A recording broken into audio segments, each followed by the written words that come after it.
Punaise. Marge, est-ce que tu vas préparer mon donut sucré au sucre? Bon, là, on va s'attaquer à un très gros poisson. À une série d'animation créée dans les années 90 et qui est toujours d'actualité et est encore en production presque 30 ans après sa création. Je parle bien sûr des Simpsons, mais au lieu de parler uniquement de cette série, j'ai décidé de me focaliser sur les clones et séries dérivées des bonhommes jaunes.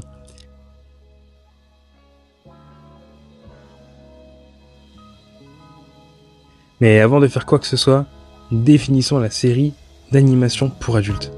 Car oui, les Simpsons, c'est avant tout une série d'animation pour adultes. Bien qu'il y ait peu d'insultes, les messages passés dans la série sont avant tout destinés aux adultes. Il y a énormément de séries d'animation pour adultes, mais les critères restent assez similaires. C'est-à-dire une famille de classe moyenne américaine qui vit dans une ville de densité moyenne, avec des péripéties complètement tournées à la dérision. Le tout en mêlant l'humour noir et des codes anticonformistes, assez propre à ce qui fait l'essence de l'humour à l'américaine. Si je devais donner mon avis, la famille dans une série d'animation pour adultes représente à merveille le modèle du capitalisme américain tourné à l'exagération. C'est vrai que pour certaines séries que je vais citer, le mot clone peut paraître assez fort puisque certains ne mettent pas forcément en avant une famille américaine de classe moyenne, mais plutôt un format scénaristique type L'Alchimiste de Paulo Coelho. En gros, c'est un héros qui part dans une quête et est accompagné par des alliés. Et non, on ne parlera pas de Rick et Morty parce que la série reste assez loin du modèle des Simpsons, bien que la série de science-fiction soit destinée à un public mature. Tu sais ce que je réponds à ça?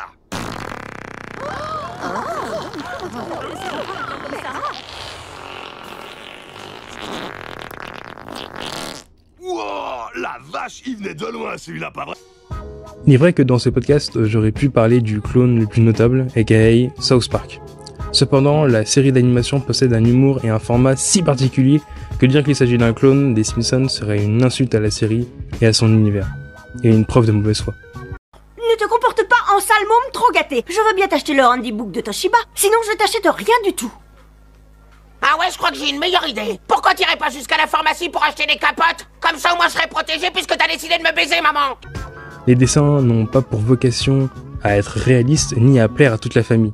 South Park est beaucoup plus satirique et corrosif que les Simpsons, qui gardent une note de politiquement correct, surtout depuis leur rachat de la Fox par Disney.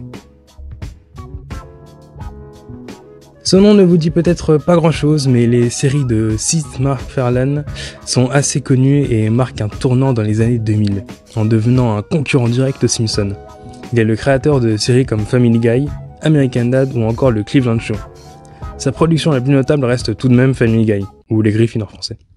Mon Dieu, un pilote pour la télé. Waouh, Brian, tu dois te sentir comme Hitler après avoir écrit Mein Kampf. Nous l'avons lu et nous ne l'avons pas aimé. La série, qui, sans forcément citer les bonhommes jaunes, reste très proche du modèle des Simpsons. Le créateur donne même naissance à un crossover spécial au premier épisode de la saison 13, Les Griffins en 2014, intitulé Les Griffons et qui dure 44 minutes.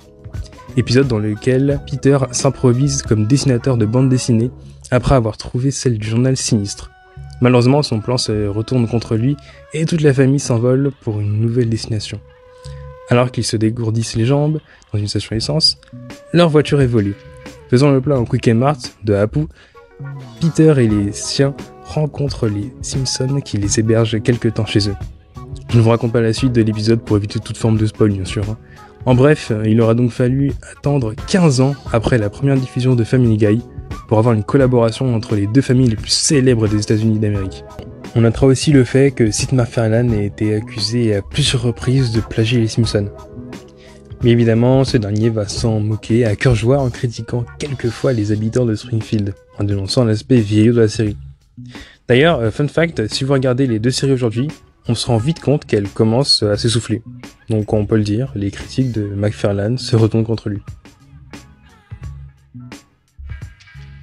L'autre clone des Simpsons est bien sûr un spin-off des Griffins. Il s'agit du Cleveland Show. Amuse-toi bien, ma grande. Mais pas trop quand même, hein. Toi aussi, tu veux descendre de la voiture, Cleveland Junior? Non, si je marche aussi loin, je vais avoir des auréoles de sueur sous mes seins. Dans la série des Griffins, Cleveland est le meilleur ami du personnage principal. Il était donc logique de créer un spin-off. Surtout que c'est du pain béni puisque c'est une famille afro-américaine. En fait, c'est ma famille d'abord, mais en dessin animé. Ça a l'air sérieux. Ça l'est. Depuis combien de temps on se connaît? Plus sérieusement, la série reste dans la direction artistique des Griffin, tout en gardant cet humour noir propre aux séries d'animation pour adultes. Et c'est là son plus gros défaut. C'est tout bonnement la même chose que Family Guy, sauf que Sid McFarlane a remplacé ses personnages par des Afro-Américains. C'est sans doute ce qui a causé l'annulation et la fin de la série, seulement après 4 saisons et 88 épisodes.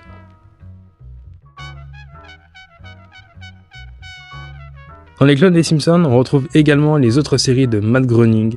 En réalité, le créateur des habitants de Springfield a fait une sorte d'univers autour des Simpsons. Avec le passé, pour Désenchanté, qui se déroule au Moyen-Âge et parodie le genre de la fantasy. Veuillez vous arrêter, gentille demoiselle. Une rose aussi délicate que vous n'est pas à sa place à bord de... Le futur, pour Futurama. Bien, ça suffit. Plus de meurtres, j'arrête. La prochaine fois que j'aurai envie de tuer quelqu'un, je n'aurai qu'à manger un chewing-gum. Qui lui se penche sur la science-fiction. Et d'ailleurs, fun fact, les 2 séries que je viens de citer sont des énormes classiques. Je vous les recommande toutes, parce que Matt Groening, c'est littéralement le big boss de l'animation pour adultes. Mais il n'y a pas que Matt Groening et Sid McFarlane qui clonent les Simpsons. Il y a aussi beaucoup, mais vraiment beaucoup de productions venant des plateformes de streaming, et notamment Netflix, dont les thèmes diffèrent tous et s'éloignent légèrement de l'univers des Simpsons.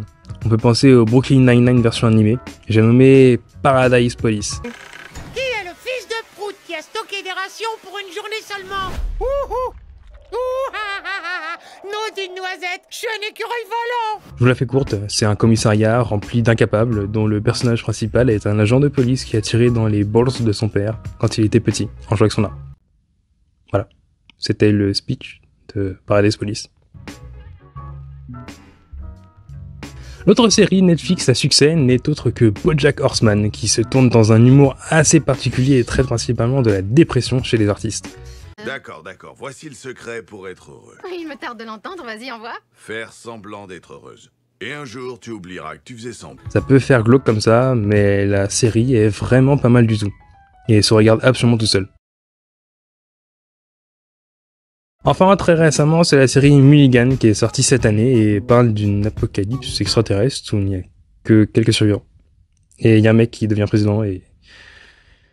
bon bah, il n'y a plus que 4 épisodes. Vous n'êtes pas fou. En réalité, les Simpsons ont été une réelle source d'inspiration pour pas mal d'auteurs, notamment pour la génération qui a grandi avec les bonhommes jaunes.